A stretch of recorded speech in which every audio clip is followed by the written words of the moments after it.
today I'm going to share with you about this technique called as patch-seq. Patch-seq. You may heard of the technique patch clamp. That is a very important traditional way to recode the electrophysiology from a single neuron. And now they try to combine a patch clamp and the single-cell RNA-seq technique, and then to provide a multimodal data that would help for better understanding for a specific cell type or the neural pattern. So this is the picture that shows usually in for recoding do the whole cell patch recoding, we will put this equipment in a very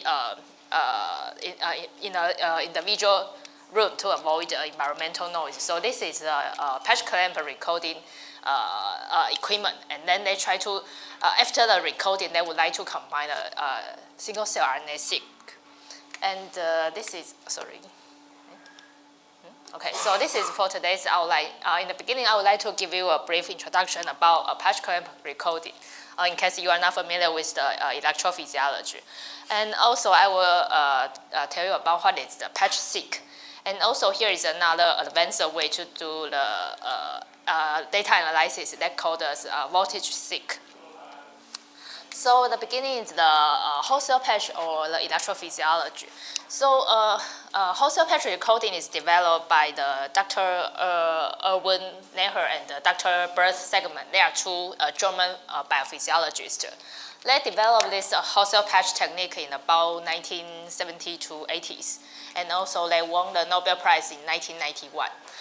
That is actually a breakthrough in that time, because before the whole cell patch recoding, it's hard for us to know what's really going on in the single neuron, because we know we can use the immunohistochemistry to know the neural morphology, but we don't know what's really going on in the single neuron. Does they are activated or inactivated? It's hard to know. So after the whole cell patch clamp, they can recode the neural activity or ion current or the voltage change in a single neuron. So as this figure shows, this is the recoded cell, and here will be a glass pipette. So this is the tip of the glass pipette. So when the glass pipette touches cell membrane, we can see the figure in figure B here. They will make a perfect seal here. And then on this very tiny region, they can recode the single ion channel activity. So the patch clamp, the word patch means a very tiny region on a specific area. So for example, here is a tiny region on the cell membrane. So in this region, there might be one or two ion channel, and so that they can recode the voltage or current change. They represent the ion activity. So as this data, the figure D shows, if the ion channel is closed, they cannot recode any current change. But if the ion channel is open, so there is a current change here. So they can use this way to know the voltage change, the ion change. So they will know the neural activity from like a brain size or from a cultural cell. So that is the idea about whole cell patch.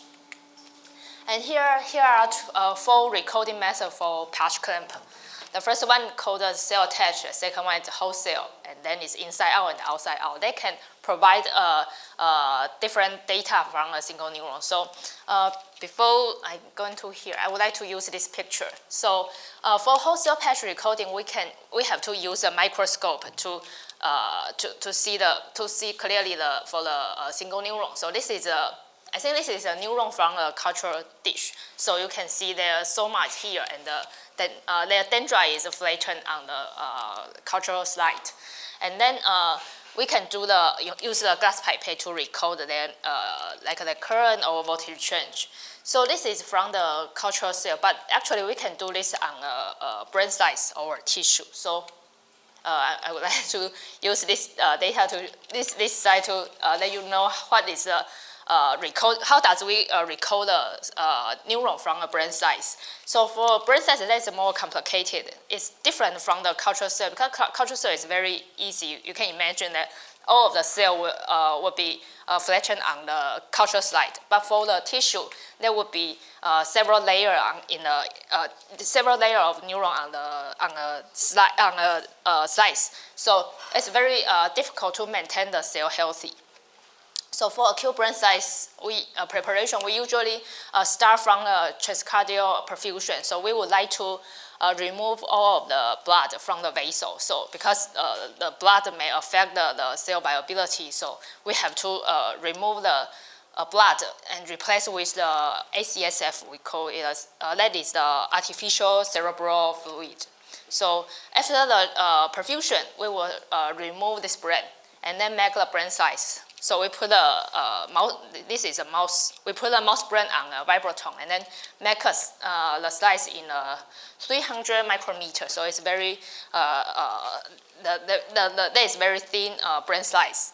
And then the brain size will be put in the chamber with air bubble and maintain the temperature at about 32 Celsius degree and then decrease to 15 degree. All of this procedure is very important because for whole cell patch recording, the most challenging thing is to maintain the cell viability. For example, if we cannot see this soma very clearly, that is hard to target the glass pipette on this cell membrane. And if, for example, if there is a pH change or the temperature is too high or too low, or the extracellular solution has a higher or lower osmolarity, that will make the cell membrane rupture or shrinkage. So that's hard for the recoding. So that's why there are many difficulty in the recoding of the whole cell patch clamp. And okay, so after the glass pipette target on the cell membrane here, you can start to imagine, because I don't have the equipment here. We usually connect this glass pipette with a tube, and then the tube, we will use our mouse to control the suction. And then if the glass pipette is touched the cell membrane, we will make a mild suction, and then the glass pipette will make a perfect seal with the cell membrane. So you can see here, there is no gap between the glass pipette and the cell membrane. And then you can imagine if there's a seal between these two, and then you make another suction, that will make the cell membrane rupture. So there will be a hole on the cell membrane. And then the intracellular solution will diffuse into the intracellular region. And then if there is anything change, like the current change or voltage change in this cell, that can be recoded with this glass pipette. That is a whole cell patch. Now, what is a cell attach? I forgot to say this. Cell attach is here. So before rupture the cell membrane, there is a seal between the glass pipette and the cell membrane. And then in the cell attach status, they can recall the action potential firing, because at this time there is the intracellular solution and the cytoplasm is not connected, so they can only recall the membrane potential change. This is a way it can record the action potential, and also can keep the intracellular concentration in the physiological status, because it's very different from here to here, right? In this whole cell patch recoding, the intracellular solution will into the cytoplasma, so that will change. They might slightly change the intracellular region, but in the cell attach, they can record the action potential without changing the intracellular region. That is slightly different between these two. And then the other two is inside out and the outside out. So for outside out, you can see here, after the whole cell patch recording, they can retract this glass pipette slightly up from this cell membrane. So they will from here to here. The cell membrane will separate from the neighboring, so we can see here. And then these two these two tiny membrane will reconnect into here. And then this ion channel in the extracellular, the extracellular domain of this ion channel will start to face the outside. So that is outside out. The outside domain start to face the outside. And then if we can change the extracellular solution, the concentration or the drug can treat here, and then we can know what does this drug or the concentration change affect this ion channel. Another one is inside out, that is from here. After the cell attach, they just retract this glass pipette. So there's also a tiny cell membrane will be removed. But at this time, the intracellular domain will face outside. So this is inside out. The intracellular domain face outside, so inside out. And then if the drug treatment in the extracellular recording media, and then they can know what's the drug can affect the intracellular domain. So these two, inside out and outside out, is for recording a single ion channel activity. It's different from a cell attach and a whole cell patch. So this is the basic idea about the whole cell patch, and I would like to let you know before the patch seek or before the patch seeker, we can only use this way to recoding the neural activity. But that is a traditional way. Currently, let's start to develop this patch seek. In patch seek technique, they will combine three different data from a single neuron. So the first one is the electrophysiological recording. Like here, if there is a brain slice, they can do the electrophysiology recording.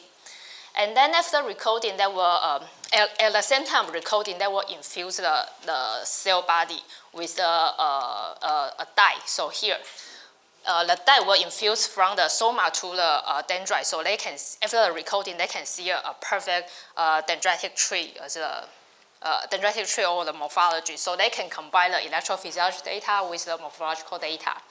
And after that, they will retract the volume from the soma. So they will get the RNA from this specific neuron and then do the gene sequence from this RNA.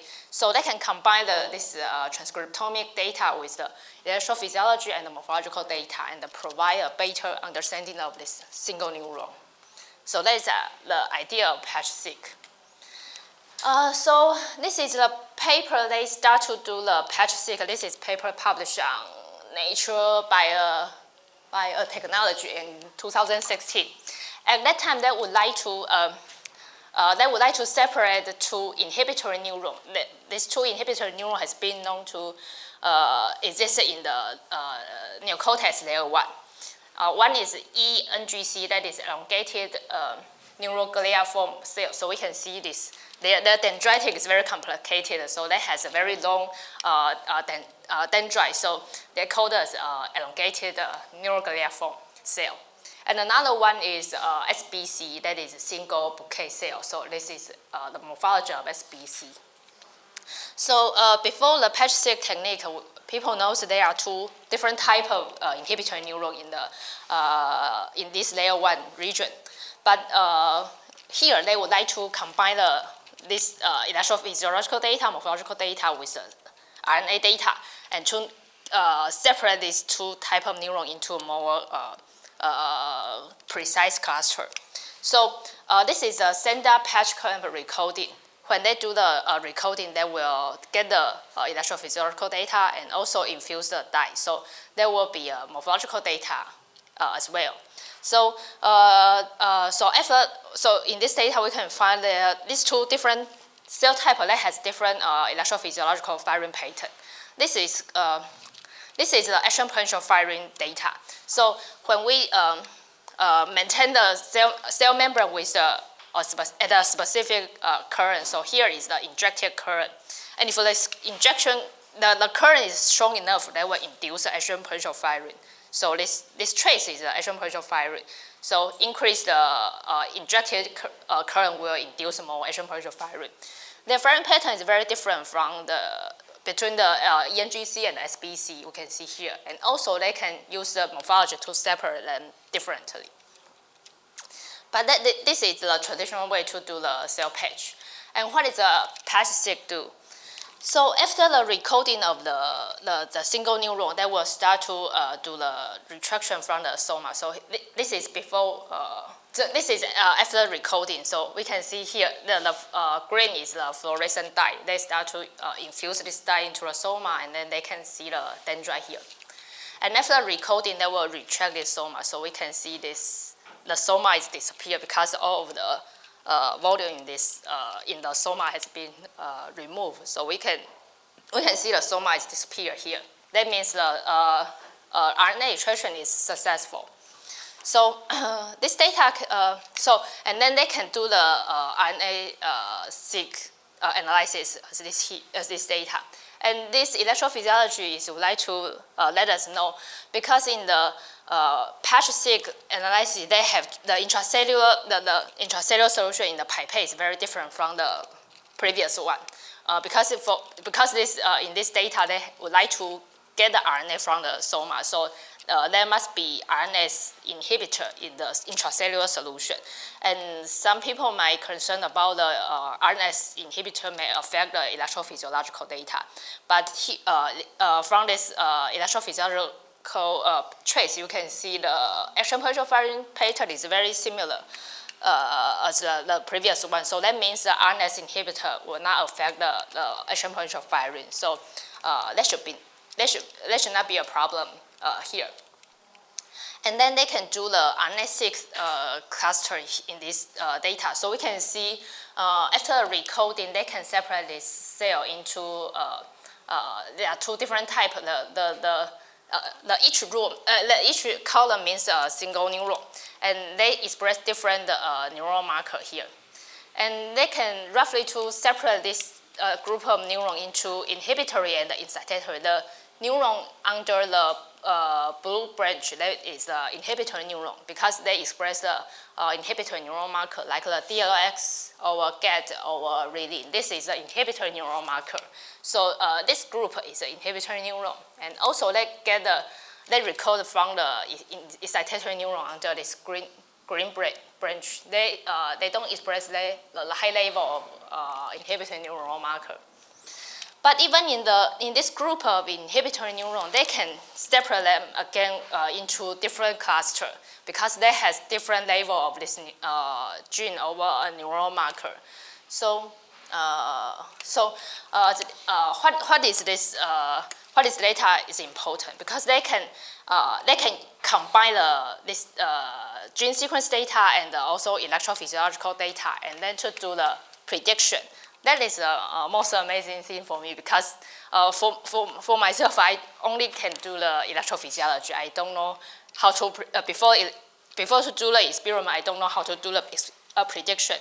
But that is very interesting. They can, if they have enough data from the electrophysiology or the gene-seq, they can do the machine learning algorithm, and then to predict if they have the data from the gene set, they can predict this kind of cell will firing specific electrophysiological pattern, or they will have the specific morphology. That's very interesting. So, for example, this is a data they try to compare the electrophysiological property, like after hypopolarized amplitude (AHP) or after depolarized amplitude (ADP) or the action potential amplitude, this AMP here.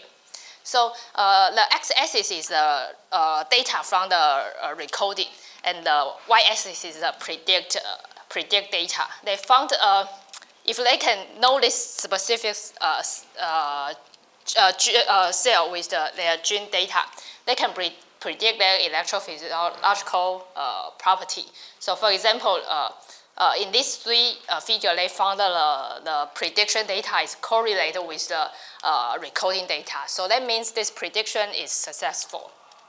So that is very important because if one day we know the specific cell type, and then we can start to predict their electrophysiological data, and then maybe we can predict that the drug treatment or physiological treatment will affect this specific neuron, like they will activate or inactivate, or they may lead to some specific disease. That is very important for the further study. And so here is they would like to separate this gene data into. They would like to use the gene data to analyze their function. So that is a gene set enrichment analysis. For example, the upper one is the ENGC, the bottom one is the SBC data. They found in the ENGC they has highly express a gene with RNA processing or mitochondrial function. And in the SBC cell, that has a high level of gene that regulate the cell-cell signaling. So actually, this is very correlated with a previous study because in the previous report, they know the ENGC is important for cell communication and use the volume transmission. That means they need a high level of mitochondria to provide their energy to do the neurotransmission. So that is correlate their function with the gene expression. And also in the SBC, they found that SBC is important for specific synapse transmission. So that has high level of cell-cell signaling over the receptor expression. So from this data, they can correlate their function and the gene expression. So that is very interesting and very helpful for the further study. And also in the previous study, from the previous data, they will separate the ENGC and the SBC with a specific neural marker. So, for example, in the previous study, they shows SBC has a higher level of VIP. That is a specific neural marker. And they say ENGC has a high level of reading. But from this patch-seq data, they found actually these two neural markers is not as specific to separate these two clusters. So they identified a bundle of other neural markers. They have significant different expression gene in these two clusters. So for example, in the ENGC, that has higher level gene expression here, and the SBC that has higher level gene expression here. So what this data can be used in the further study? So for example, they can try to connect this gene expression with the human disease. So from the data here, this is the figure I take from this data. So for this data, they found the SBC has higher level of MPAS1 than the MPAS3. These are two specific transcription factors.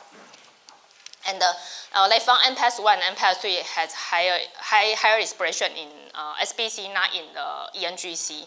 And these two transcription factors has been known to regulate to be related with autism and schizophrenia. So for the further study, if we would like to develop a drug, they can treat on the autism or schizophrenia patient. Maybe we should focus on the SBC, not ENGC, because that has a higher level of MPAS1 and MPAS3. And similarly, is DPP6 and CPLS2. These are two different genes and also highly expressed in SBC. So this data shows that has the DPP6 and the CPLS2. They have higher expression in the SBC. And DPP6 is a subunit of voltage-gated potassium channel. And they can regulate the channel activity and the dendritic morphology, especially related to autism.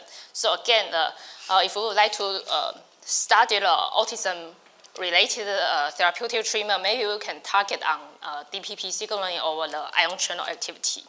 And also CPLX2 is related to schizophrenia and neurotransmission. So from this data, they can predict if we would like to develop a more precise treatment on the patient with autism or schizophrenia-related signaling pathway. Maybe we can target on SBC, not ENGC. That's very helpful for further study because if we target on the if we don't have this data, we can only know, maybe we can target in the inhibitory neuron, but we don't know SBC is the most important one. So that is very helpful for study the drug treatment, disease-related study. So advantage of patch-seq. Patch-seq is a technique that can help us to combine the whole cell patch recoding and the high-quality RNA-seq from data from individual neuron. And using this approach, we can this approach cellular morphology, physiological physiological property and the gene expression can be combined from a single neuron and can help us to do the better research or to give us a more comprehensive understanding of the specific cell type or the specific gene expression in this region. So that's very I think that is a breakthrough in the neuroscience field because before this technique, I think the electrophysiologists just do the electrophysiology, and RNA-seq, the people familiar with the RNA-seq, they do the RNA-seq. It's hard for us to do a combination, but with this technique, they can provide a more understanding of a single neuron. That's actually a breakthrough. But actually, for the patch-seq, they have some limitation, or I think that is very challenging. Because in patch-seq, we have to do the cell patch clamp before the sequencing. So as I said, patch clamp is actually technically a challenge that require a long time practice and experience. So if you cannot get a healthy cell from the brain cell, or you cannot get a stable recoding from a single neuron, then you don't need to do any further sequences, right? So that is, I think the most difficult thing is in the recoding and also to get a healthy cell. So I think in the patch-seq technique, they also require a very experienced electrophysiologist to do this recoding. That is the most difficult thing in the patch-seq. So another group, they develop the voltage-seq. They may solve this problem. So what is voltage-seq? So in the previous slide, we focused on the patch-seq. They can help to recall the single neuron activity, like their action potential firing, their resting membrane potential. But we don't really know what is the synapse and synapse connection. That is only target on a single neuron type. And in voltage-seq, they can provide data that reflect what's really firing in the physiological status. So for example here, this is a paper they published on Nature Method this year. So voltage-seq, they can combine the postsynaptic connectome with transcriptomic data. So here is a term called as PRT, postsynaptic response type. They can they can separate the cell into different types according to their postsynaptic response. So for example, if they would like to know a presynaptic neuron, they activate or inactivate the postsynaptic neuron. They can according to their firing pattern and then separate them in different clusters. That is the basic idea of voltage-seq. So before voltage-seq, they use a genetically encoded fluorescent voltage indicator. That is a fluorescent indicator that can reflect what's a neural activity in the tissue. So for example, this is the halo tag that fused with a fluorescent dye.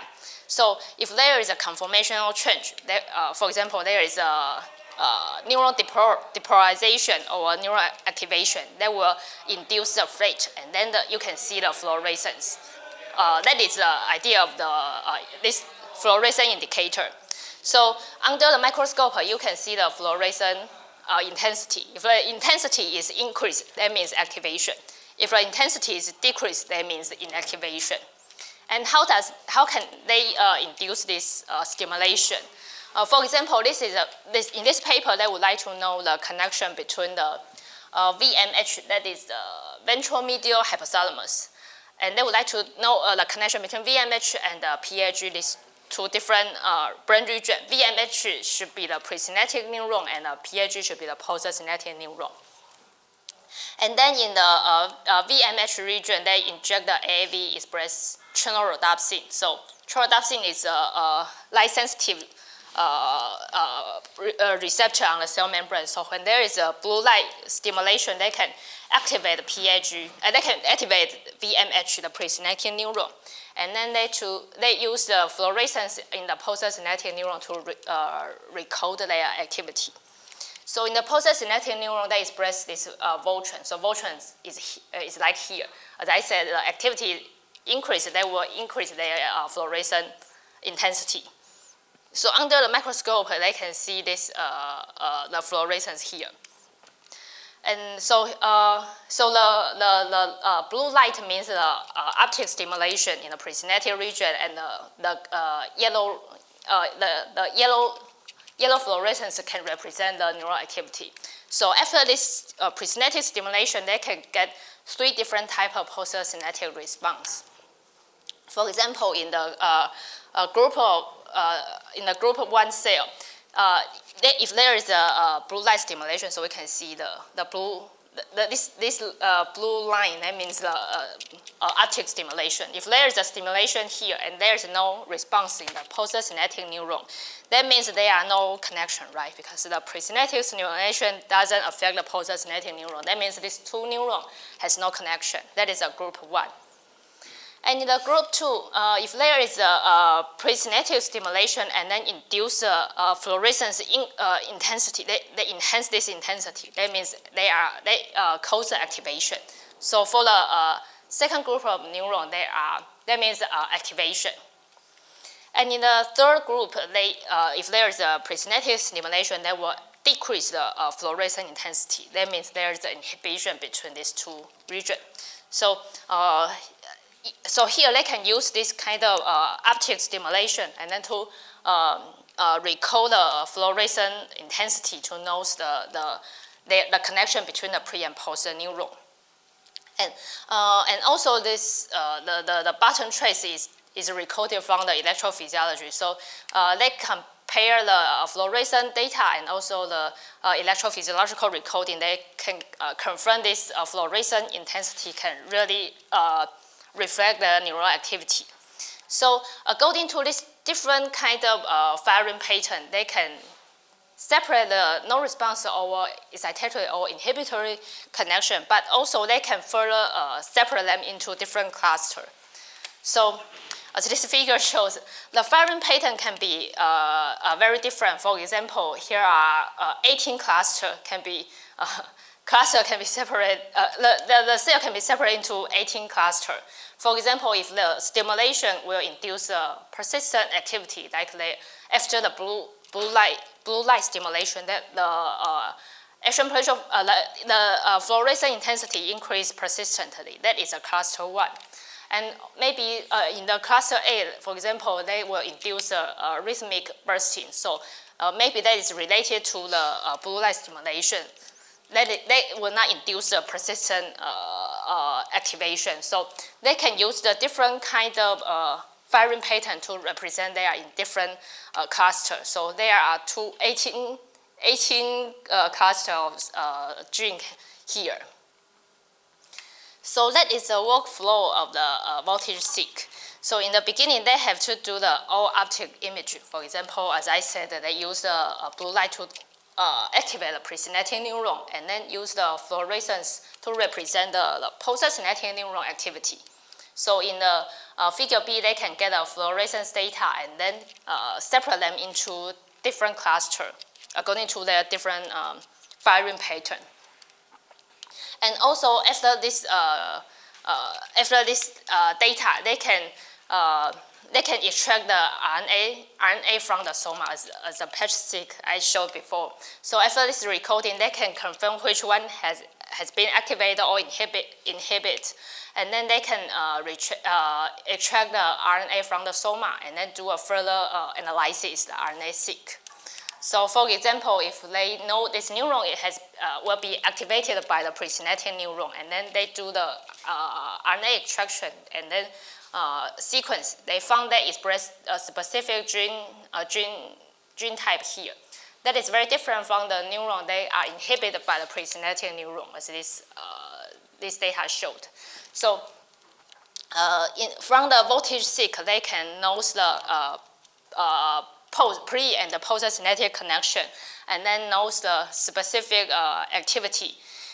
Also, they can further analyze their RNA sequence data and then combine all this multimodal data together and to know what's really going on between these two type of neuron or synapse. That's very different from the patch-seq, because for patch-seq we only know the single neuron, their activity, but here they can know the activity between two neurons. That's very different.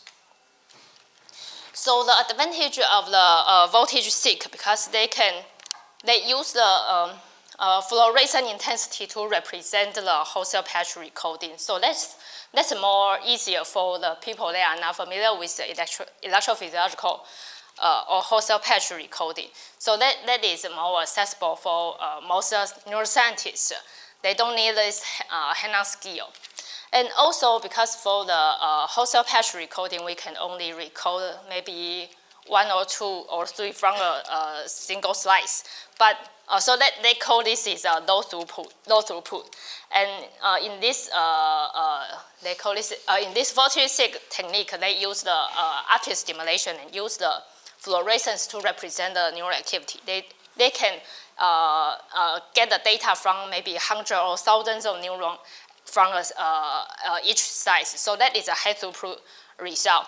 That can provide more data and then help for the if they have enough data from the fluorescence or the RNA-seq, they can train the machine learning and then can help for further prediction. That is what advantage of the voltage-seq. So, I think I will start in this slide. So the patch-seq is very helpful data. They can combine the traditional electrophysiological recoding, like from the wholesale patch recoding, to get the electrophysiological firing pattern, and then combine the morphological data. And also they can do the RNA-seq technique, and then we can know what is this cell type, specific cell type, and their electrophysiological firing, and then we can predict their morphology, their physiological property. That is very important for further development of drug or treatment in a specific disease. So I think that is actually a breakthrough, but it's not easy to do all of this, because as I said, most of us, if we're familiar with the electrophysiology, we don't familiar with the RNA-seq, and people familiar with the RNA-seq is not familiar with the electrophysiology. So if we can do a better combination or collaboration, that can help for this technique development or provide a better data effortless. So that is the idea about patch-seq and voltage-seq, and I think